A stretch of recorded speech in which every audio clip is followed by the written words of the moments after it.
Good evening, everyone. So I am Anthony Vinod from Human Rights Up, representing Sri Lanka Democracy Network, and joining hands with Asia Democracy Network.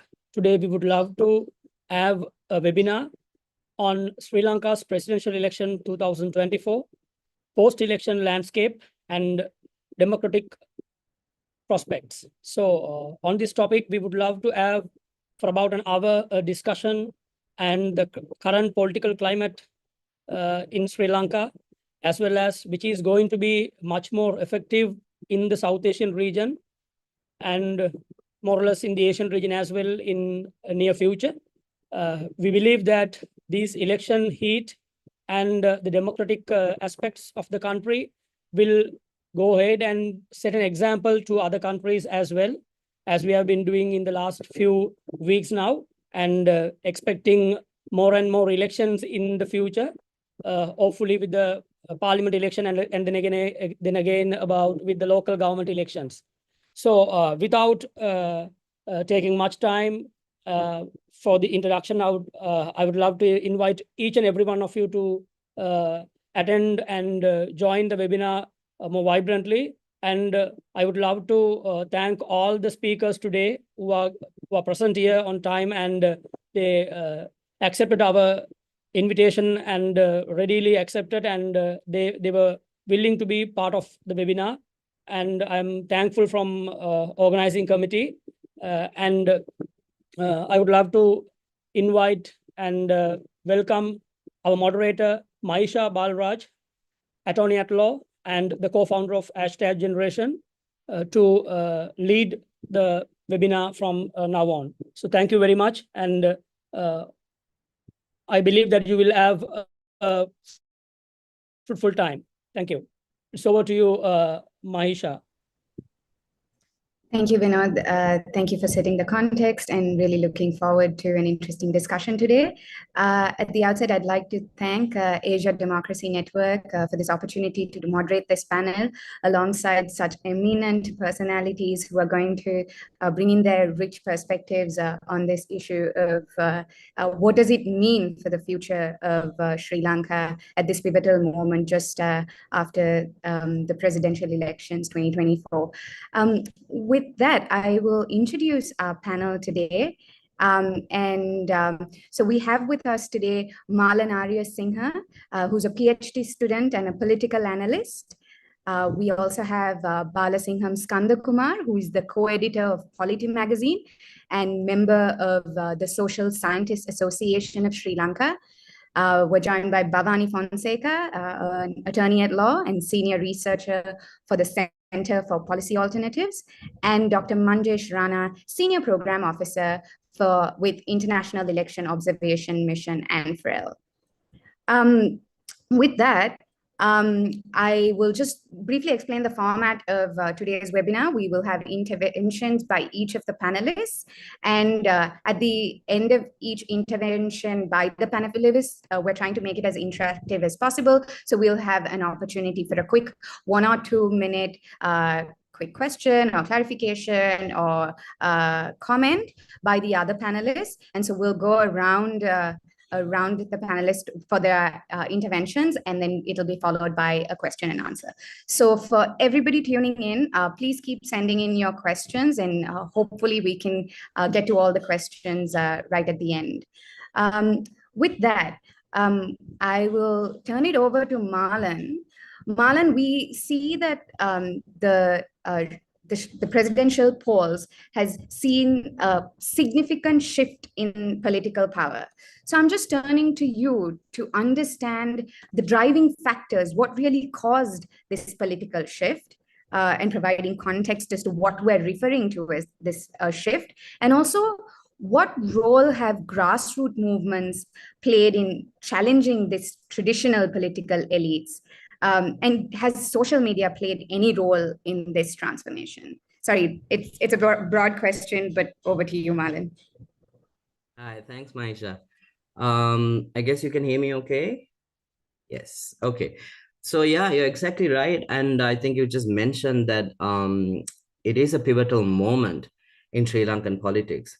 It is also a shift because political power that was traditionally monopolized and concentrated in what might be called these two camps, this kind of binary, seemingly opposing political forces, that we witnessed in post-colonial Sri Lanka. They experienced a major setback in these presidential elections, which saw, Anura Kumara Dissanayake from the NPP coming into power and securing the executive presidency. And as we know, Sri Lankan politics has been plagued with corruption, incompetence, nepotism, and AKD becoming president represents a departure from the political elitism and nepotism that the Bandaranayakas, the Jayawardhanas, the Premadasas, and the Rajapaksas espoused in the last 7 decades. And although we are currently kind of experiencing this euphoric state, like this post-election honeymoon period, we have also seen how the new regime has taken some progressive steps, but there are some appointments that leave a lot to be desired. And there's also been this kind of few elongated theatrics, like this display of luxury vehicles, that we saw in the news in the past week. I love theater and I realize the need for it, but a government, I feel, they should be less dramatic and more pragmatic. And I think this pragmatism should be applied to the waters as well. Because currently we are experiencing this limbo state where we are collectively holding our breath until the general elections, that is. And there is a lot of uncertainty of what kind of government that will emerge after November. So since we can't, tell the future, and, I think astrologers have also been banned from making any predictions on live TV. Pity, I know, but I feel this kind of discussion, and also it's also quite fruitful to look at the recent past, which led to this particular paradigm shift. And as you also mentioned, and analyzing these events might give us an inkling, because we are all waiting for the general election. So it might give us an inkling of what may transpire on November 14th. So looking back, I think there are several factors which led to this change. And I would like to start by highlighting what happened 10 years ago in 2015, in another very significant presidential election. And in this election, the JP opted not to put forward their own candidate. Now, although they refrained from formally endorsing anyone, they made their intent very clear. They aimed to unseat Mahinda Rajapaksa, whom they endorsed back in 2005. And then we saw this Sirisena and Wickramasinghe, this Yahapalene government, which kind of ended up in a disaster. And I think at this point, the JVP also recognized that aligning themselves with these two dominant parties has tainted their brand. So in response, we see the JVP forming this broader alliance, aiming to distance itself from its, violent past. And in the 2019 elections or presidential elections, they fielded Dissanayake as its candidate. And he is placed, I think, third with more than 400,000 votes, accounting for 3.2% of the vote. But I think the real blow came in 2020 parliamentary elections, when the NPP could only secure 3.8% of the votes and only won 3 seats to the parliament. Because while their presidential bid, I guess, was symbolic at that time, they were very serious about the general elections. They campaigned heavily, and I know this, from within their ranks, they had high hopes for the general elections. And we know subsequently they were ridiculed as this, the 3% party. And at this point, I think things were looking very, very bleak for the NPP and, their aspirations to secure political power. But then, no one could anticipate what happened in the next 4 years, this chaotic time we had. There was the pandemic, which affected the whole world and really crippled our economy. And this was obviously further exacerbated by Gotabaya and his mismanagement, his misguided decisions that took Sri Lanka further into a looming crisis. Then we saw the era of queues, right? When we started queuing up for milk powder, for gas in late 2021, and then for fuel in 2022. Then the power cuts happened. And I think this time period was a very rude awakening to Sri Lankans, especially for those who voted for Gotabaya, wanting a systems change. Instead, the Rajapaksa regime had ushered us into the worst economic recession in the history of the country. And the public's trust in the ruling political elite had been shattered. So in a way, in hindsight, it could be argued that there would not be an AKD now if not for Gota. However, it is certain, as you also mentioned, that AKD would not be president if not for the Aragale or the people's protest. So this Aragale, as you know, involved this nationwide movement that demanded the resignation of President Gotabaya Rajapaksa. I also feel that the NPP was not able to fully capitalize on the movement when it happened, although it really aligned with their core messaging. There were many, I think, including the ex-president Ranil Wickremesinghe, who tried to maneuver the movement. There were many political actors who tried to kind of hijack the movement, but due to its organic nature, and I think also the movement itself was very unpredictable at times, and it was very hostile to establishment politics. I mean, I think we all remember how when Sajith Premadasa visited the site, the main protest site in Goldface, how he was kind of beaten back. So and we also should remember that the Aragale rejected Ranil Wickremesinghe. But somehow in his own Machiavellian ways, he managed to, in my opinion, to hijack the presidency and delay this democratic transition of power through elections. Ranil Wickremesinghe also clearly safeguarded the corrupt political elite that the Aragale had rejected. And I mean, if you look at the reports that are coming out in the last 2 weeks, there were all these advisors, dozens and dozens of advisors who were given these luxury vehicles. And, Wickremesinghe's also this alleged demand of 16 chefs. So it is clear, when the rest of Sri Lanka was suffering, this political elite, they were cooking and they were eating.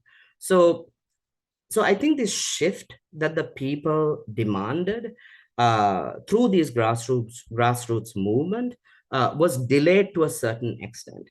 And it's the learnings and the education of the Aragale which impacted the collective political consciousness of the country, which obviously helped Anura Kumara Dissanayake to become president.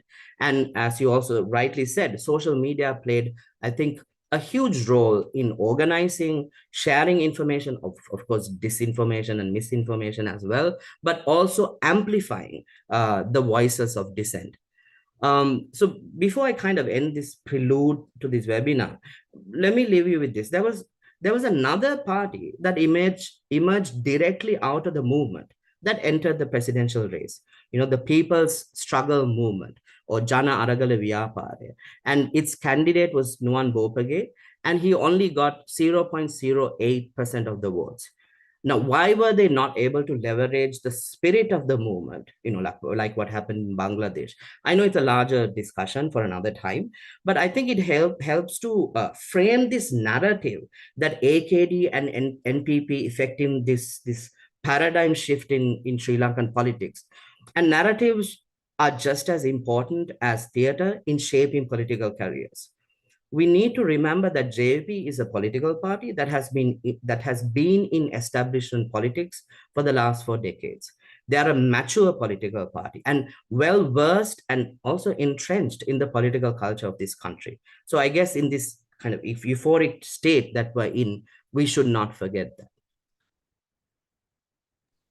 Great. Thank you, Marlon. So beautifully, I think you walked us through like the journey of like, the nepotism right up to the people struggle and people expressing their views on who should govern them or on what principles that they should be governed by. And that's kind of led to the expression of bringing AKD into power. And I think that kind of encapsulates, like you mentioned, the 2019 400,000 odd votes to like bringing that to 5.7 million. That's a huge shift that we're talking about. And so I think you brought all of the different factors in to kind of elucidate like what really brought about this increase and this garnered this support. Thank you for that. And maybe I'm just going to quickly go around the room to see if the other speakers and panelists have anything to add to what Marlon had said. Just a quick 1 to 2 minute intervention, if anybody would like to add anything. Okay, Marlon, I think you've just gone all out and nobody has anything to add. So we'll jump into the next area of economic implications of the elections. So I'm going to turn it over to Kumar. Kumar, Marlon has kind of beautifully segued this conversation talking about the economic crisis that we faced, and so I want to dive a little deeper into that. Given that we are still in the midst of these complex macroeconomic challenge that Sri Lanka is facing, while we're kind of ongoing debt restructuring conversations, I want to pose to you a question that's in two parts. One is what is NPP's agenda in terms of for the economic agenda of the country and how they're going to deal with it. And the second part is, what do you think, given their agenda, what do you think that they will see as their biggest challenges and obstacles in managing the economy effectively? Because that's what's staring in front of the faces of Sri Lankan citizens, and that's what everybody wants resolved. So would love to hear your thoughts. Over to you, Kumar. Nisha, let me try my best. I will come to your questions. I also want to use the opportunity to sort of for us to take stock of where we are, because for the NPP, what it does from now on, of course, revolves very much on the inheritance that they have, what has been bequeathed to them. So one can design economic development programs or strategies in the abstract, but to adapt to begin effecting them depends very much on the ground on which you will be doing so. And here, the situation, from the perspective of many people who are outside of Sri Lanka, from the perspective of those who are in power, from the perspective of some people when they frequent some parts of Colombo, what they'd say is, things are looking very rosy. There's an upward trend, and all that the NPP mustn't do now is just muck it up. That's the advice of our learned commentators. So all they have to do is to stay the course having been set by Captain Ranil Wickremesinghe and the IMF. So here I just want to make mention of a few things, Maisha, which is, yes, it's true that inflation is now the lowest it has been. Yes, it is true that our foreign reserves are the highest that they have been since 2021. Of course, 1.5 billion of those reserves cannot be used. It's a Chinese yuan swap. It is true that our petrol stations have fuel and that gas cylinders are available. And when you walk into a supermarket, the shelves are stocked. But at the same time, it is also true that 1 in 4 households is below the official poverty line. That last year, 1 million households were thrown off the grid because they couldn't afford to pay their electricity bills. It is true that children in many schools around the country, including in Colombo, come to school hungry. And it is also true that if you go into our public hospitals, you cannot get the medicines that you are prescribed, and that you have to go to a private provider to get the medical tests that your doctor asks you to do, all of which has to come out of your pocket. So what I want to do is to, and it's interesting that today in the Daily Mirror, the cartoon shows, the cartoonist identifies, exactly this theme, Maisha, that you have set for me, which is it shows a volcano which is in the process of exploding, and Anurag Kumar Dissanayake with one pail of water to put out the fire. So I think that quite sums up really the scale of the problem, and also I think quite accurately really the timidity of the NPP's response. So where are we? What does Anura inherit? Yes, the economy is growing somewhere between 2 and 4%, depending on whether you're the World Bank or the central bank. But this is after 6 quarters of successive contraction of the economy, 6 successive quarters, where the economy collapsed by 10%. So growing by 2% a year, it'll still take you many, many years to recover even what was lost in the course of 2022 and 2023. We still are grappling, and this is an immediate challenge, Maisha, for this government, as it would be for any government.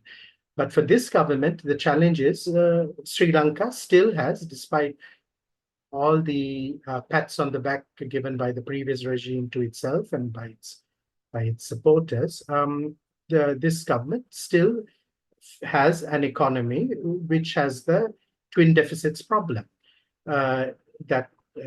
We have 2 chronic deficits.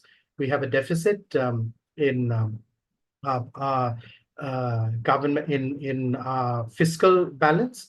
In other words, we have a deficit in terms of government expenditure over revenue, and we have a deficit in our current account. In other words, when it comes to the balance between our export earnings and our import expenditure.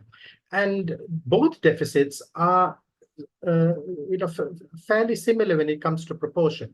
So for every rupee that the government of Sri Lanka earns by way of revenue, its spending is something like 1 rupee and 50 cents. And for every dollar that Sri Lanka earns by way of its exports, its imports are equivalent to $1.50. So you can see the deficit and how the deficit will keep accumulating. So we don't see really how these twin deficits are going to be bridged anytime in the short term by the prescriptions that have been given to us, either by the IMF or, I must say, in the manifestos of all of the 3 contenders, including the current government. We have a situation where last year, when it came to our government revenue, 80 cents in every dollar that the government earned had to be allocated to service government debt, so domestic borrowings. So this is our situation. A situation where there's a structural problem in our economy, and I'm yet to see responses that address those structural problems. And so this is where I will come to where the NPP's approach. So the NPP's approach has been to say in the run-up to the election, and to reinforce it subsequently, that it will continue to abide by the IMF program. and that it will seek to complete the debt restructuring talks that were initiated and by the previous regime. So the NPP is promising continuity, and that's exactly what commentators, diplomats, bankers here and abroad, and middle-class opinion thinks is a good thing.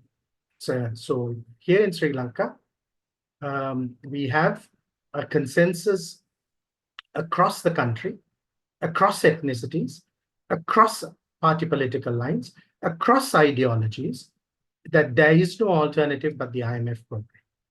And while no one pays much attention to the detail of the debt restructuring, the haste in which the previous regime attempted to conclude the talks with first the bilateral creditors in July and then the commercial creditors or group of commercial creditors in September, was to tie the hands of an incoming government to the terms of such a deal. And the view of people both in Sri Lanka who make the loudest noise and those outside of Sri Lanka who pronounce on its so-called economic recovery is that just get the restructuring done. Don't ask too many questions, and don't, of course, ever ask whether it's a good deal or not for the people of Sri Lanka. No, no, no. What's important is to just get it done, get it over with, and just get back to business as usual. And what's business as usual? Business as usual is to go back to the very same creditors and keep borrowing, because, of course, the result will be very different from the one that we are living through now. So the challenge for the NPP is, how do you go forward on the promises and pledges that you have made to reduce the burden of austerity on the poor, to invest in areas of social protection, where the need has been made even greater post-COVID, with the economic crisis? And how do you find the fiscal space to make investments in the very important plans that you have to improve Sri Lanka's economy by increasing domestic production, by reducing your dependence on some imports? You can't use it entirely. And in order to, yes, improve people's living standards. So these are all desirable things. These are all very good things, but these are also very expensive things. These are things which require money, which they don't just come out of goodwill and good intention. And you can't expect the private sector to somehow lead and private capital to lead. Both foreign investors and private investors will continue to look to invest in sectors where they can make quick returns, quick profits. That's not the sectors and the industries that the NPP has in mind when it's speaking about addressing these long-term issues in Sri Lanka of deindustrialization, of excessive reliance on imports for everything, including foods that we could be producing here, and so on and so forth. So, so this to me is the challenge: how to steer between sticking with the IMF program and meeting the expectations of those who voted for it. And this is extremely concerning for people like myself, who wish for progressive change in this country, because if the NPP fails to meet the expectations of the electorate has shown that it has no, it is quite summary in its justice, as we can see with the vote shares of the Sri Lanka Podujana Perumana in this election, and it will dispense that equally to this government. But then what alternative? But then who or what is waiting in the wings? And I'm afraid what is waiting in the wings is can be absolutely dangerous for a progressive future in this country. So I want to just quickly now close my show by just making reference to something that the Guyanese activist Walter Rodney, historian and activist Walter Rodney said in the 70s, and he said, politics is about making choices. And he said it's incredible that we should say we have no control over our economy, but we can make political choices. So in other words, we've just had an election where we were asked to make political choices. But what we are being told in Sri Lanka, as people have been told now since the 1990s, everywhere else in the world, is, yeah, you can choose which party you vote for, you can choose which politician you vote for, but when it comes to how your economy is run, there's only one way. Thank you. Thank you, Kumar. I think everybody will agree with me. Sort of understanding economic concepts is largely complex and not comprehensible by all. So thank you for kind of taking stock, but also breaking it down, simplifying it, in like the way you beautifully explain the two chronic deficits, things like that. Like I suppose I think all our participants who are tuned in will appreciate that it was so easy to digest. And also, I think it's also good to take stock because like you mentioned, the voter response has been for quick solutions, for economic change. And from what you're saying, it's very clear that the road is long, the road is there are many obstacles along the way, and so there are no real quick fixes. And I think it's good to be mindful and take stock of that while we navigate this journey. And like you said, what is in the peripheries and what alternate options we have is something that we need to be wary of.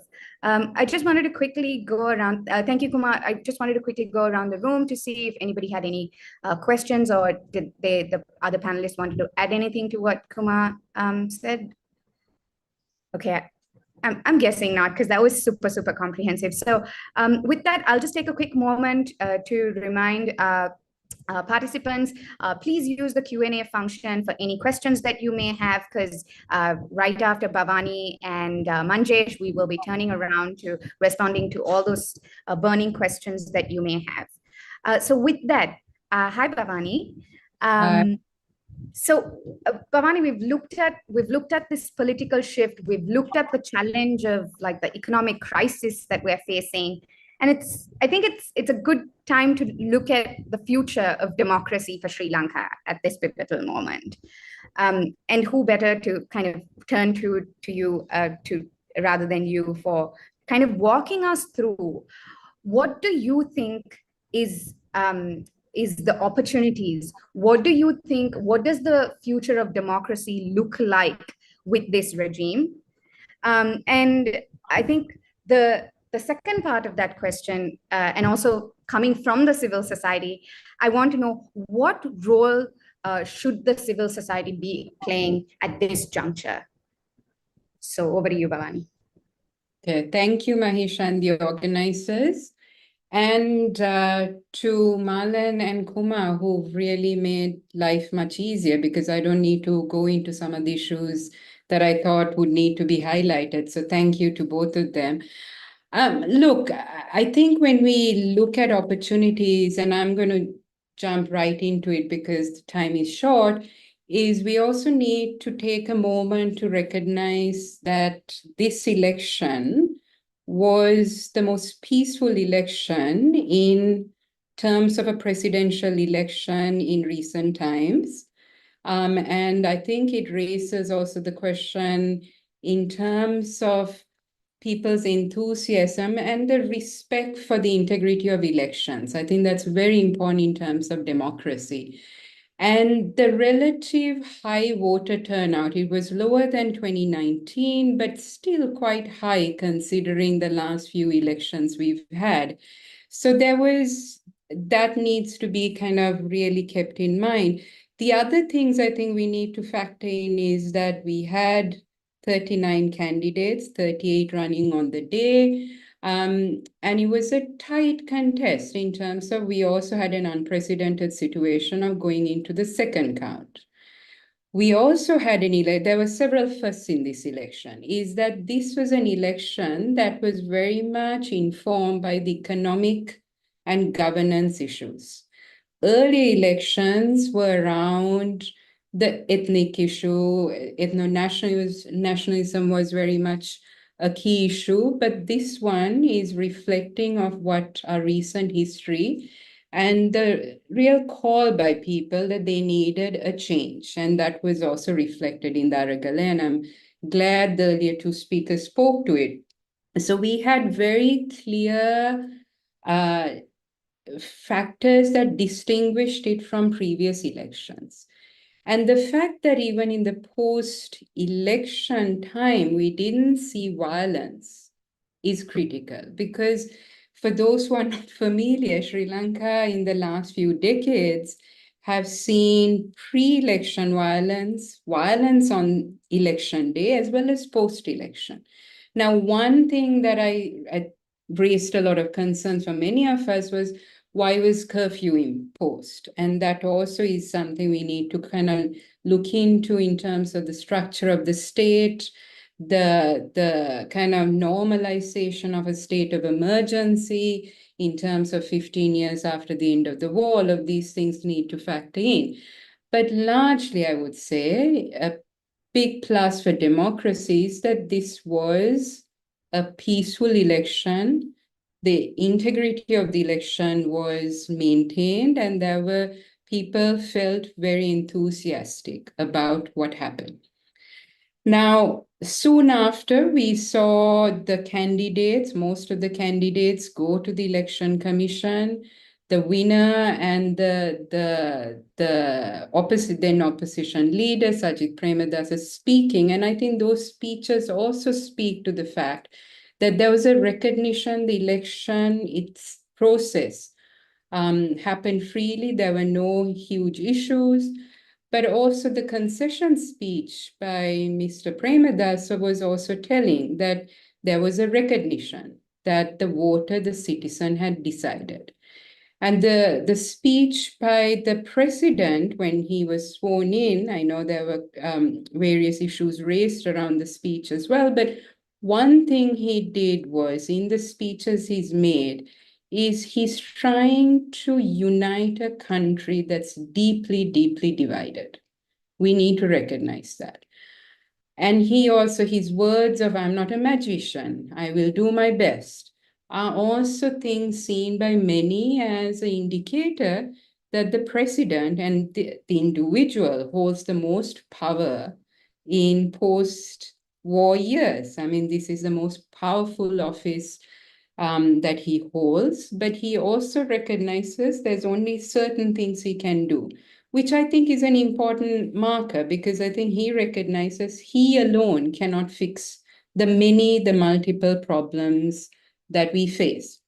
Now, in terms of the question about democracy, we have, as I mentioned, the most powerful office, the executive presidency. And he has in his manifesto, A Thriving Nation, A Beautiful Life, which is worth looking at. But again, it doesn't go into detail, but he speaks of abolishing the executive presidency. Now, I think that's a very important commitment that he made, some other candidates made. And now the question is, how is he going to deliver on that? He's also made a whole host of other commitments. We can't go into all of it, but there is a commitment for a change of the electoral system. That is also going to be a major structural reform. Then areas of repealing the PTA, I mean, bringing in checks and balances, addressing the corruption issue. I mean, this is a extremely ambitious manifesto. The question is, how much is possible? How is it going to happen? And those are the hard questions. No? But we also need to remember we are going into an election in a couple of weeks. Nominations have now commenced today. It will end in a week's time. And this is going to, unlike the presidential election, this is going to see many candidates at the district level. We will have to see who ends up in these lists, who's going to be in the national list. And that's going to be a key factor in whether Anurakumara Dissanayake, AKD, is able to deliver on some of these ambitious promises. Now, for example, how is he going to carry out the whole issue of addressing corruption, the whole issue of governance reforms? Because some of this will have to go to Parliament. And the main thing I think we need to recognize is the abolishing of the executive presidency, if that is carried through, it's going to change the structure of the state. The structure of the state that many of us have grown up with, the executive presidency, if it leaves, if it's changed, that means you change the center of power and decision making and makes it more accountable, makes it more transparent. Now, would an individual who has all that power want to change that? That's the question. Because 2015 also, and most presidential candidates promised the abolishing the executive presidency. Will that happen? With that, will other governance reforms happen? So this is kind of the moment. While I agree, this is a unique moment, it's an exciting moment at one level. The work before us, and as the previous speakers also said, it's a mammoth task. Can he deliver on these promises? And then it comes to the question of what about civil society? And your second prong of the question is, where does civil society lie in? And I would say civil society has one of the most critical tasks. And when I say civil society, there is no one civil society. I mean, there are different forms of civil society across Sri Lanka, speaking different languages, different strategies of using, holding elected officials, government accountable. And in this, I think one is to ensure the next election continues to be free and fair, that people feel energized, enthusiastic to go and choose the elected voters, but then holding those elected voters accountable. And in that, I think it's so important to ask difficult questions. So yes, we're going to see ambitious reforms. How is that going to be delivered? You're talking about addressing corruption. I mean, people, I believe many voted for a change to end the corruption, end the cronyism, end the nepotism, bring an end to the democratic backsliding. But how is that going to happen? It's the details that matter. So in that, I think civil society has such a critical role in monitoring, in critiquing, in challenging, and just to kind of maybe give a positive sense of what civil society has done is that over the years, especially in the post-war years, there's been a concerted effort to address and challenge authoritarian governance. And we've had a countless number of constitutional amendments. I mean, it's to a point of ping pong, as one academic has put out, in terms of every year, every 2 years, we have a constitutional amendment brought in. Now, that shows that politicians keep changing. Most politicians keep changing positions, but it's up for civil society to ask those key questions. How are the elected representatives going to deliver in bringing change?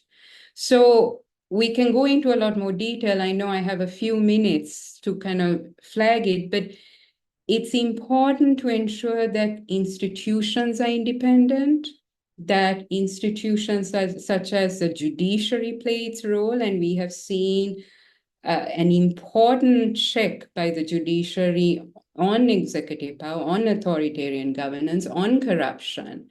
And then the media, I mean, I see a lot of media actors in the chat. Media has a huge role. So civil society is very diverse. So it's not just the lawyers or the usual activists. Everyone, every citizen has a role to ensure that the reforms promised are carried through and be aware that there's going to be many pitfalls. We've seen it over the years. We're going to see more pitfalls. but to kind of be resilient and be able to push back. So I'll end here, and I'm happy to take questions later. Great. Thank you, Bhavani. I think, yeah, and it was interesting that you started off by acknowledging the peaceful elections, also because sometimes we just take it. I think sometimes this just goes in passing where you don't stop to acknowledge, considering sort of the history of elections in Sri Lanka. So it was good that you kind of started and placed that on record just to give its importance. And also like you said, I think it's at moment where everybody is ambitious for all of these reforms that are being promised, but also I think there's a very valid positioning that you left, that we have a big role in sort of as citizens and as civil society actors in questioning and challenging and in holding them accountable to see that journey come to fruition and may not come to fruition in some instances. Great. Just quickly to check with other panelists and speakers if there's anything to add, if there's any question. Okay, I think maybe we'll just do the questions right at the end. So with that, we're turning over to our last speaker, Manjesh. Hi, Manjesh. Hi, Maisha. So we've heard a lot from speakers from Sri Lanka talking about the Sri Lankan context and the Sri Lankan issues. But I'd like to take a step back and look at it from an Asian perspective. From a regional perspective, I would like to know what your thoughts are on, like, the lessons that we can take away from this 2024 presidential elections for pro-democracy movements across Asia. And do you also see that there any potential for other sort of solidarity and movements coming up, like responding, that is very similar to the current political landscape in Sri Lanka? So over to you, Manjesh. Okay. Thank you so much, Maisha. First of all, I would like to thank all the organizers, SLDN, ADN, and the Human Rights Hub. And I think I would also like to thank you and all the organizers for giving ANFRIL this opportunity, and especially me, to share, the platform with such eminent speakers. Again, it was such a learning experience for me as well. And I think all the speakers have covered so many points already. I think this is one of the negatives when you go at the end. But I'll try to be very brief, and I'll try to focus more only on the points which have not been covered so far. So I think, first of all, it's also important for me, since I'm representing ANFRIL, Asian Network for Free Elections. So just a little bit about ANFRIL and our mission for the Sri Lankan 2024 presidential election. So ANFRIL was one of the international observers, and we covered the pre-election time, that is the campaign period. Then we covered the election day, which includes the opening of the polling stations, the voting process throughout the day, and the closing of the polling stations. And then we moved to monitor the counting, to the counting centers. And we also monitored the counting process that, again, unprecedentedly went on to the next day. And we were kind of prepared for that. And we went on monitoring the declaration of results as well. So overall, again, ANFRIL's mandate is to uphold democratic and genuine principles and promote accountability, transparency, and inclusiveness. And I believe, apart from like domestic observers, international observers, they always add an extra layer when it comes to impartiality and credibility. And as far as, again, coming back to the main questions that you threw at me, so Sri Lanka's 2024 presidential election, again, it was a pivotal moment, as rightly mentioned about all the speakers, for democratic movements across Asia, not just for Sri Lanka. And just to give a broad overview, I think some of the key lessons were the electoral transparency, the challenges of economic crisis, and the vital role of civil society, which Bhavani has already dealt deeply. So as far as the learnings or the lessons from Sri Lanka's experience is concerned, I think there are plenty, but I'll just maybe highlight a few of them. And I'll just briefly cover these 5 major key learnings, which ANFRIL feels that, these are something that can be effectively used or effectively learned by the other democracies across Asian countries. So the number one is the efficient handling of the electoral procedure and results. So I think Election Commission as well as the other stakeholders, and they all should be credited for this.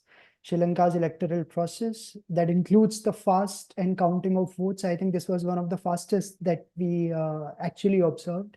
That, the evening itself, they started with the counting and they worked diligently over the night, and they were able to finish the entire counting by the next day. So we believe that, ANFRIL believes that Sri Lanka's electoral process, especially the fast and efficient counting of votes, it has been trusted by election stakeholders as well as candidates, and the results were widely accepted by all of them. So this is again, a big feat, a big achievement for Sri Lanka. And this level of efficiency and the trust is commendable. And it is not always seen in other Asian countries. So again, it's a Sri Lankan election experience. Again, it stands out, especially with this regard. The second is again very similar to the first one. It is the coordination between the Election Commission and the other departments. Again, it was commendable. It has to be appreciated. The coordination between the Election Commission, all the departments, it ensured that the elections are conducted peacefully. The elections are very well organized, and it demonstrated the country's commitment to democratic principles and the continuing engagement of its citizens in this festival, like, the electoral festival that we just witnessed.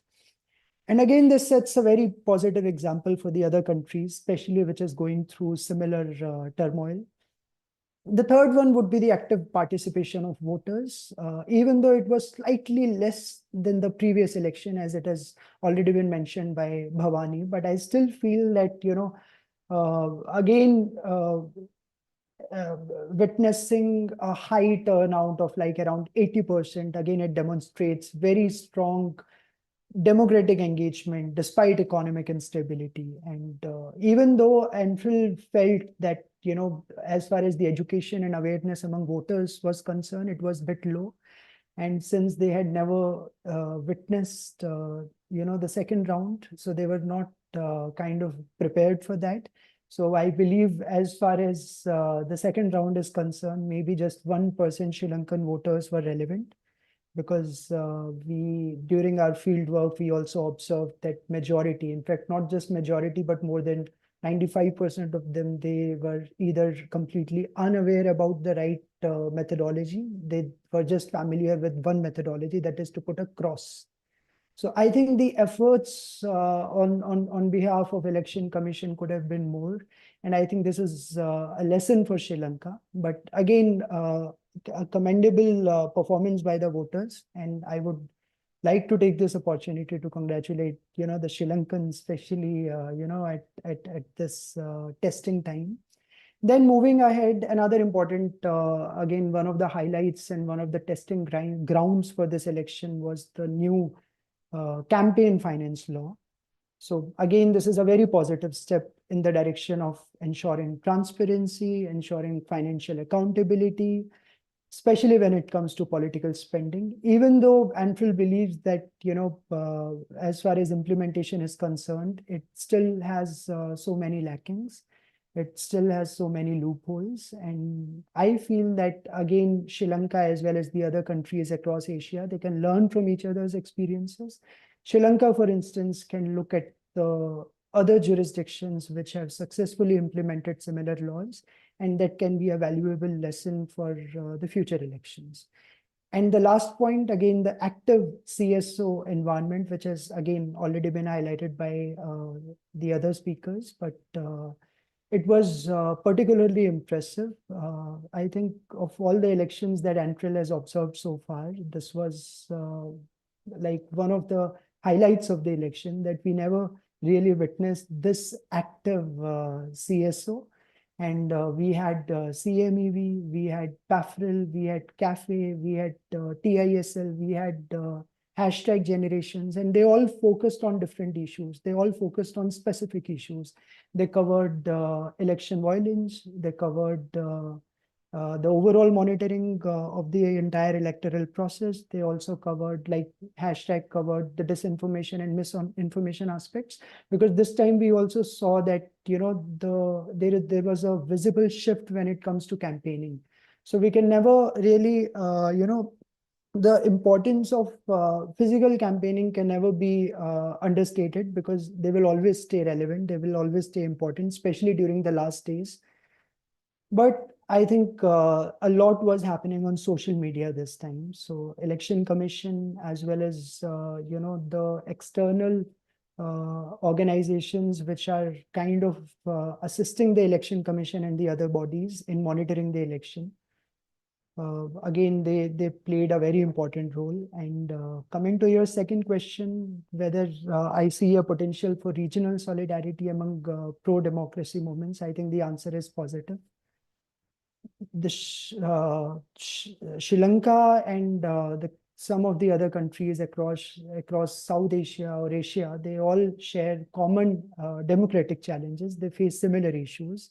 And just to name a few of them, abuse or misuse of state resources, or media bias, or especially when it comes to coverage and disinformation, misinformation on social media. So these are some of the common challenges that not just Sri Lanka, but all the countries in Asia can, you know, relate with that. These are the common problems that we have. And I think for all the Asian countries, it's very important to share their strategies and to find out the best practices which can help strengthen the democratic institutions across the entire region. Then again, focusing on the role of CSO, which played a vital role in ensuring transparent elections. So building stronger regional CSO networks, again, that is something that is need of the hour. While Sri Lanka can boast of its very solid network with this regard, but I think other countries still lack, and there is so much to learn. And Sri Lanka again serves a beautiful example for this. And then at the end, with this, I'll also conclude my presentation, that it is also the shared economic struggles and democratic resilience in today's times. Sri Lanka's ability to conduct peaceful elections, because as it has been highlighted by Bhavani and one of the other speakers as well, that I think it was one of the rare instances where we actually witnessed a peaceful elections in Sri Lanka. So again, it is a wonderful example, and this also makes me feel that, you know, this webinar is also particularly relevant, because it's one of the highlights how the Sri Lanka was able to hold their elections peacefully during economic hardship, and it demonstrates the resilience of democratic institutions. So I'm sure there is so much of learning, so much of you know, sharing, and so much of adaptation of the best practices for countries across Asia. And as we say that, you know, in Sri Lanka, either it's raining or it's about to rain.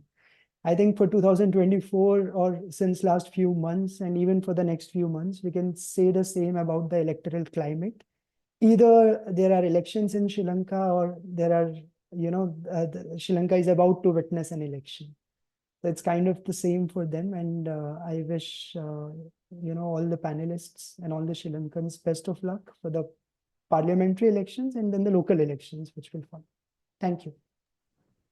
Thank you so much, Manjesh. I think, you know, we were really talking about all of the challenges and the obstacles that we were facing. So it was really good to hear that, you know, we've done really well in terms of like sort of the process of counting the counting votes, in terms of the efficiency and the trust, and sort of all of the different components that you highlighted, where Sri Lanka has done well overall in its election, in conducting a peaceful election, and the different components that come together with coordination and the observation groups as well. So, and this kind of sets the tone ahead for like the general elections as well. So that's a positive note. Thank you so much.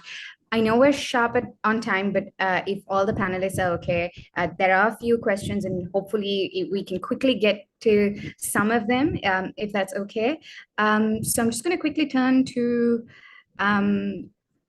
Bhavani, the first question is for you. So I'm just going to quickly turn to you. And the question is on how do you see how do you think NPP, SJP, who are parties who are eyeing for like prime minister position, would handle the UNHRC resolutions in Sri Lanka? Okay, well, the UNHRC resolution is coming up next week. So I guess, it's a moot question in terms of the new government or prime minister.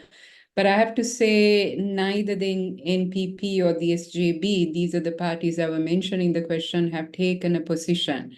And I think it speaks to the fact, and it's a question that we all have to ask, is why are key parties silent on these issues that affect Sri Lankans, including on reconciliation, including on accountability? So I think these are questions for civil society to keep asking. Can I quickly, though, address one thing linked to it? Is both the Sajid Premadasa and Anurukumar Disanaki in their manifestos committed to setting up an independent prosecutor. That's linked to accountability. So I think there are things that we also need to look at and make sure that AKD is now president is able to deliver. So this is what we need to take forward, is ask the difficult questions and push for reforms that connect with these processes. Great. Thank you so much, Bhavani, for providing context and sort of painting light on like our role and also the timeline, clarifying the timeline. I'm going to quickly turn to Kumar. Kumar, there's a question on like in the apparent inevitability of the IMF and the implications that process has for a small country like Sri Lanka. Are there any other steps that the government might be able to take?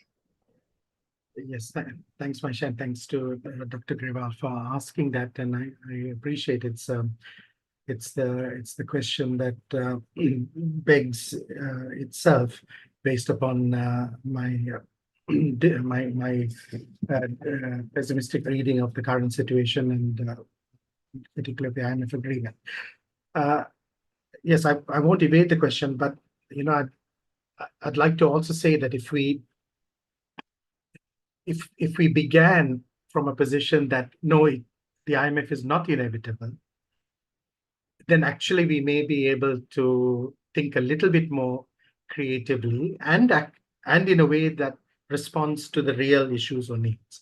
The problem now is that all of us are thinking within parameters that have been set, not by us, but by others, and that the parameters themselves do not address, as I kept saying, the structural causes of the crisis that we are in, and the inevitability that even if we were to successfully complete this particular agreement with the IMF, the inevitability that we will be back in a situation of debt default probably no later than 10 years from 2027. So, so what can this government do with the hand that has been dealt to it, and if it insists on playing poker with the IMF, which I don't think is very wise, because they've rigged the game, you see. So, well, what it can do is what it has said it is going to do, which is to revisit the debt sustainability analysis, which is the so-called technical basis for the targets that the IMF has set. So the IMF had a particular reading of this country's economy, a certain projection based upon the modeling that they do in one of the rarefied floors in DC. And that is how we have been given these targets, which somehow to economists have come down from Olympus and therefore should not be in any way contested. So we need a new DSA, which pushes back on their methodology and which gives us a more sober reading of the likelihood of economic growth in our economy based upon where our world economy is heading. it's amazing, isn't it? For 40 years, right-wing economists have kept banging on about globalization. But the moment they start talking about the economy, it's as if Sri Lanka exists in some cocoon in which the rest of the world doesn't exist. I mean, open your bloody eyes. See what's happening in the Middle East. See what's going to happen to oil prices. I mean, leave aside human lives. See what's happening in terms of your logistical links. And then where is any of that computed into these marvelous schemas drawn up after Microeconomics 101?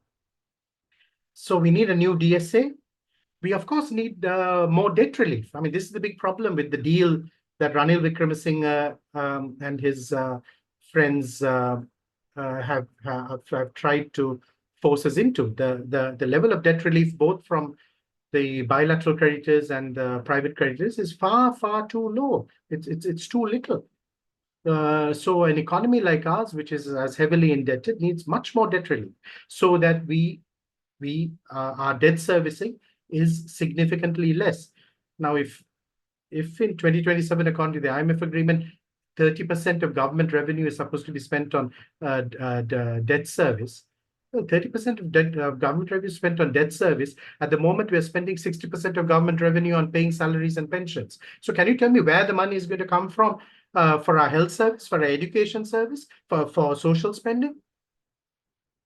So yes, and I'm delighted that the NPP says that it's going to conduct an audit of our external debt.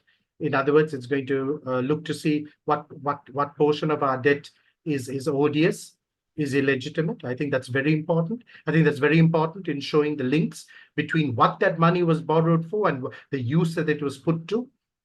This also picks up on Dr. Russell's question on military fiscalism, how much of borrowings were put into financing a war, financing death and destruction, into mega development projects, all of which have mega commissions, which the creditors knew, which lenders knew very well when they doled this out.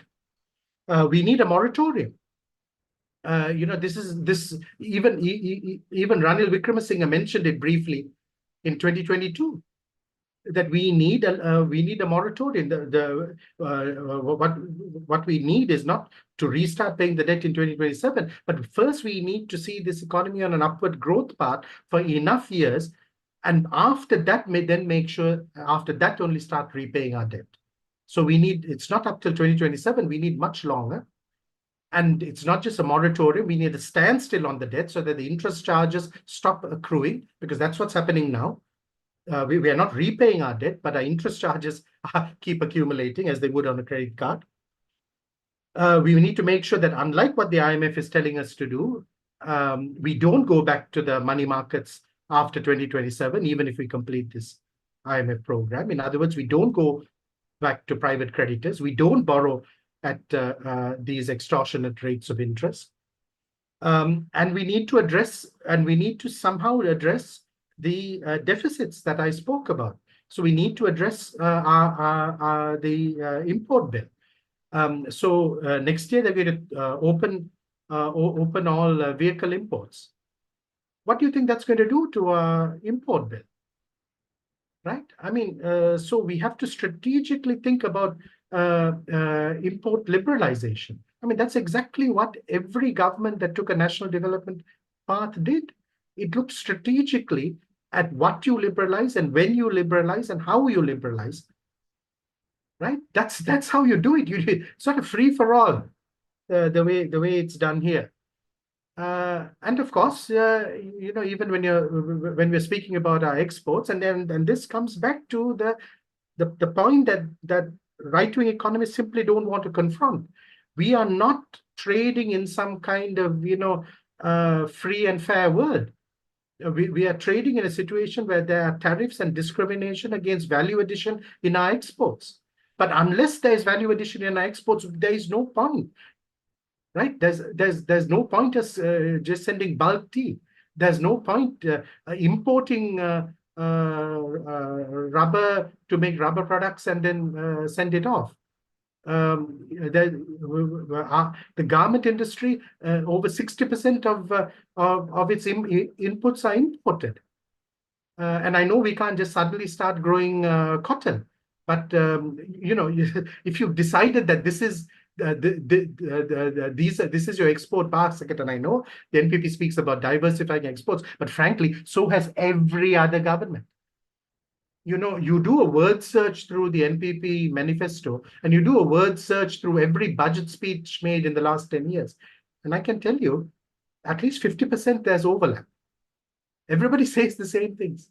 Everybody says we need export villages, we need free foreign direct investment, we need free trade agreements, we need to increase our dairy production, we need to do this, we need to do that, we need value addition, we need to start growing non-traditional crops. Everybody says it.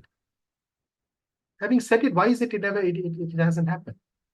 So, I'm not underestimating the challenge for this government or for any government. But I am saying that with your hands tied behind your back, there's no way you're going to catch any balls that might be thrown, ready, that are up in the air. Thank you. Thank you, Kumar. Thank you, Kumar, for highlighting those serious concerns that kind of staring us right in our faces. Because in the interest of time, I'm going to quickly turn over to Marlon, just for a quick question on, we have a question on how the movements that were responsible for sort of bringing about this political shift, what are the key steps that they should be doing to maintain influence as the NPP transitions into governance? Yeah, I think there are, we can revisit what Bhavani mentioned, or Bhavani stated about how the civil society too has this huge responsibility. And I think these grassroots movements and also citizenry as a whole has this responsibility to keep these governments accountable. And I think we're still in this kind of threshold of we're waiting for this new election. So we don't really know what's the composition of the new government will be. But these because essentially these movements came from or stemmed from the people. So I think it comes back to, I think something that you also mentioned, it comes back to the voters, comes back to the citizenry. We have a tendency to fall asleep after elections and we wake up 5 years later, right? And I think it's now more than ever, it's imperative that we hold our elected accountable. And I think, some of the questions that I saw posted here, for example, when it comes to the government expenditure on defense, right? And we know that it's like we have one of the highest soldiers to citizen ratios in the world. And now I think in 2022 it was 7% of the total budget was spent on armed personnel. And we see, like, even the NPP, we see that they kind of espouse the support of ex-military personnel during the campaign trail. And we saw the appointment of a retired air marshal to the secretary of the Ministry of Defense. And so these kind of, and also then it comes to, I saw there's a question on the 13th Amendment. And, and then what I think I need to also reiterate what Kumar said about these manifestos, right? You do a word search, and I think it's a perfect encapsulation of how this manifesto culture has kind of been how it has manifested in Sri Lanka in the past, past few decades. You do a word search, all of these things come out. They promise us the sun and the moon, right? And we see, like in the manifesto, I think the NPP mentioned that they're going to repeal repressive ordinance, including the Anti-Terrorism Act. They speak about the 13th Amendment, but they initially we know that they were against power devolution, we against the 13th Amendment, but then, during this year, there is like a change, right? So I think it's the onus is on us. And I would like to reiterate again, what even Bhavani also mentioned before, we have to keep these elected people that we vote for accountable. And these questionings should not stop at the point where our favorite person comes into power. So I think is the goal for any grassroots movement. But again, we know that there's a lot of division among these grassroots movements as well. I mean, the Aragale was messy, right? But that is what democracy is. So I feel that in order to kind of move forward in this kind of new paradigm shift, that is that the kind of shift that if this is the kind of shift that we want, I think we need to take responsibility of it and keep people accountable. Great, thank you, Marlon. And I think with that, I think all of the speakers somehow managed to cover all of the different questions, aspects of all of the questions. So I just want to quickly turn around to Manjesh. Manjesh, do you have any last concluding remarks? Anything else that you would like to add? Nothing much, Mahisha. I think we are already, over the time limit, so I'll respect that. So maybe Great, I'll stop here. And I would just say that, it was very well organized and very well moderated.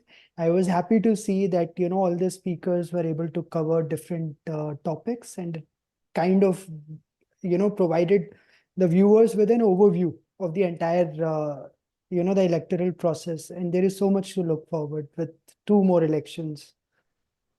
Yes, great. Thank you so much, Manjesh. And I know we're over time, so I would like to thank all of the speakers for staying on and taking all the different questions.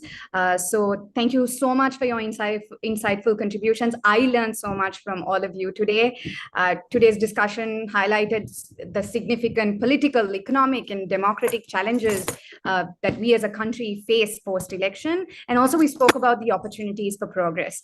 So let's all continue to stay involved and work towards a stronger and a more inclusive future for the country, and excited for what is in store for us for the next couple of elections.